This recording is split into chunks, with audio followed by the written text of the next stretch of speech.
So third Hardrock. In your other two finishes, did you cut it this close?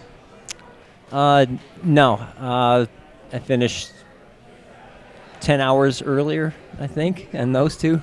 But it's been a while since I've been here, so it's nice to get back and run around the San Juans. Last time we ran down Putnam, our friend had just gotten hit by lightning behind us. We're getting fed the facts. Yeah. It was a good reason to go. I was just saying, yeah, get motivated. Additional information that in a couple weeks' time you're going to be going out to Leadville for your 28th run there. That's correct. Yeah. Will your son be pacing you as well there? I'm going for my 5th finish. Oh, wow. Okay. All right. So you grew up around this. This is normal to you. I think I've been there every year I've been alive. Oh, wow. Yeah. It's kind of like our family tradition reunion. Oh, every that's year. super cool. Wow. And where did you pace your dad from? Last night from Animas to Ouray, and then today from Chapman to the finish. And when you guys got to KT, were you aware of how close it was with the cutoff? What was that? We weren't that close then. Maybe Putnam. Ethan was doing the math. I just let him take care of it. Well, I was telling Brad earlier, I didn't realize the river was going to be so deep, and then all the climbing right at the end kind of threw the math off. So we had to do some running right there at the end. Yeah. That's always rough when you got to do running at the end. What did you? A lot of the talk has been about the heat.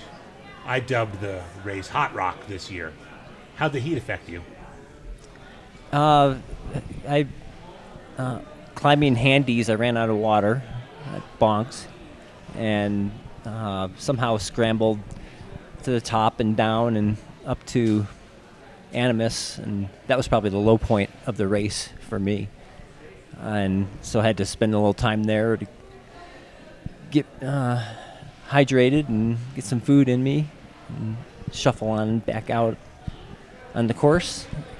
And then I knew I wasn't, setting any speed records, but last night Ethan was saying that you ought to get moving, pick up your pace a little bit if you want to get this done. He's a good pacer. Well, that's what AJW was talking about, that Animas was... I think that's typically what happens is Burrow and Animas see the most carnage depending on what direction, because you have handies. Because, no matter where you're from Leadville, right? Mm-hmm. Yeah, you live at 10,000 feet, but even someone who lives that high, that 14,000 feet, no matter where it comes in the race, is really tough. Yeah. With not a cloud in the sky this year, the sun feels like it's 90-something degrees. Yeah. Yep, just the heat and climbing, the higher heart rate with the heat just took its toll. I was going through water, draining my bladder and bottles, and just couldn't get enough fluid. What's your recovery going to look like now? Yeah, with Leadville coming up. Just take a week kind of easy and then do some easy training until Leadville.